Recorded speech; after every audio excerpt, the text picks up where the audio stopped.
Farber has a great saying, do what you love in the service of those who love what you do. I've been thinking about the first part of that statement a lot recently. I'm lucky. For the vast majority of my life, I've been able to do things I love. First in my vending business and since 1996, work in the wealth management and mentoring world.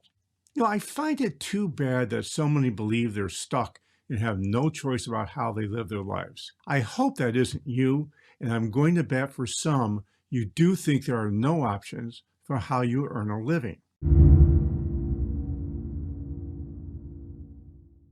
So I want to tell you a short story. In 1994, I realized something I discovered that I would have to start cheating my customers for me to stay in the vending and food service business. At that time, and I assume it's still true, the software companies allowed their customers to easily cheat their customers where they placed their vending machines. You could have one set of books that were real, and the second was what you used with your customers. You could offer someone, say, 20% of their sales as commissions or rebates, and you could then set your software to reduce the sales by 50%, where you would only be paying your customers a 10% commission. And it often was a much, much bigger haircut than that. So I had a choice. My choice was to join the rest of the industry and reduce sales using software or find a buyer for my business. I didn't have the stomach for cheating our customers and thought it was morally wrong, so I decided to find a buyer and sell the business. So I got to choose what was going to be next in my life. Not too many people when they're 44 years old decide to completely change the direction of their life and work. I spent time thinking about what I wanted the next 20 years of my life to look like. So I came up with three options. Number one, I could start a software company. And the problem with that was I didn't know how to program and thought I was lousy at math, so I took that option off the table. The second option I came up with, I could become a professional public speaker.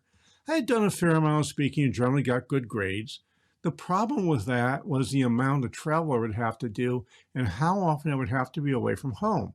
So I took that option off the table too. And then my third option was I could become a life insurance salesman.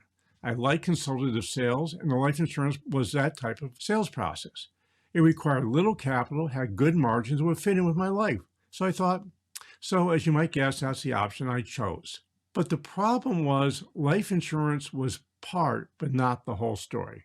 A couple of years after joining the world of life insurance sales, I realized something wasn't serving my clients the best way, and I wasn't happy about it. So I made another pivot. Although this one was smaller, I left the insurance company I was working for and opened my own financial services firm.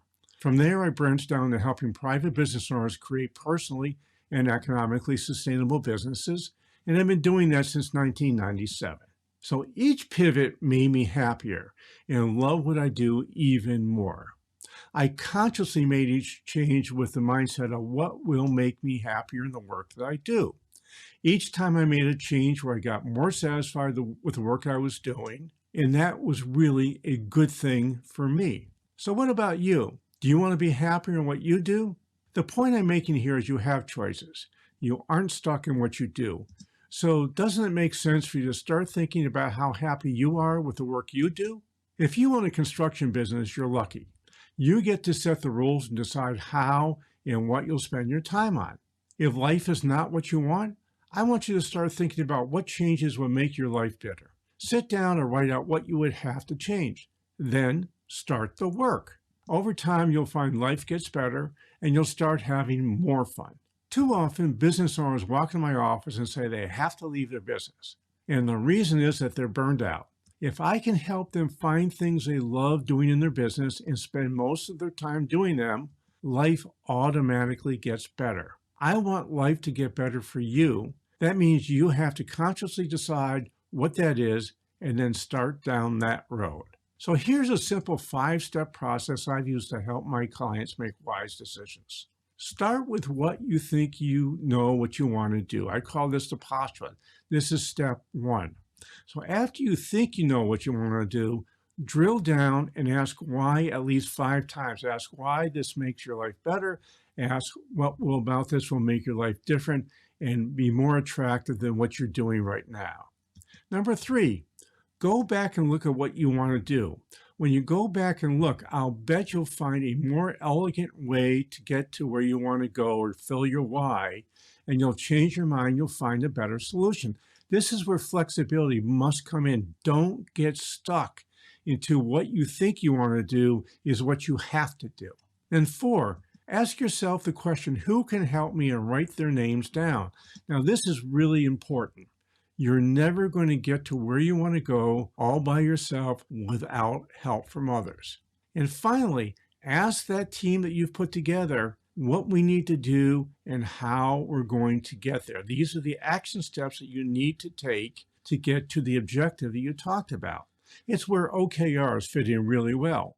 Well, the what is your objective, and the how is the key results that you need to hit that objective. And then you put tasks below those key results, and now you've got a really good plan to get you to where you want to go. I would love to have a conversation with you about making wise decisions. So feel free contacting me at jpatrick@stage2planning.com to set up a time to talk.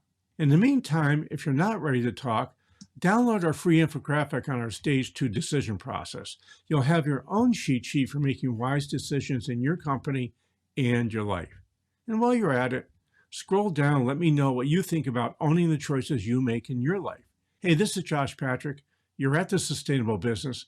Thanks a lot for stopping by. I hope to see you back here really soon.